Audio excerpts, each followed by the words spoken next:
দরজা খুলতেই দেখছি রিজার পাপা অলরেডি বেলুনস আর বাকি ডেকোরেশনের জিনিস ফুলিয়ে নিয়েছে। তারপর আমিও একে একে ওকে হেল্প করতে থাকি। যেহেতু রিজার বার্থডেটা খুবই ছোট্ট করে সেলিব্রেট করা হবে, তাই মোটামুটি আমরা দুজনে যতটুকু পেরেছি ঘরটাকে একটু ডেকোরেট করার চেষ্টা করেছি। ও যে বেলুন পছন্দ করে সেই কালারফুল বেলুনস দিয়ে। তো দেখো মোটামুটি রেডি হয়ে গেছে, ওর গিফটটাও রেডি হয়ে গিয়েছে। একটা বেলুন আবার পড়ে গিয়েছিল। তো ফাইনাল লুকটা ঘরের হচ্ছে এইটা, গিফট রেডি আর বেলুনস আর বাকি ডেকোরেশনের জিনিসও রেডি, কেকও রেডি। এবার একে একে আমার বাড়ির সবাই ঢুকছে ঘরে, আর দেখে তো সবাই অবাক যে আমরা দুজনে এত সুন্দর ডেকোরেশন করেছি।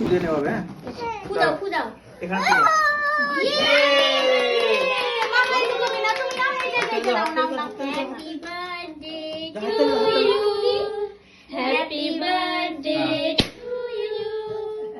Happy birthday, dear Rija. Happy birthday to you. ভাবতেই পারছি না এখনও যে রিজার সেকেন্ড বার্থডেটাও আমরা ছোট্ট করে এত সুন্দর করে সেলিব্রেট করে ফেললাম।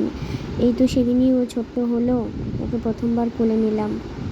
সত্যি সময় কীভাবে পার হয়ে যায় ভাবতেই পারছি না। ও বড় হয়ে যাচ্ছে আস্তে আস্তে।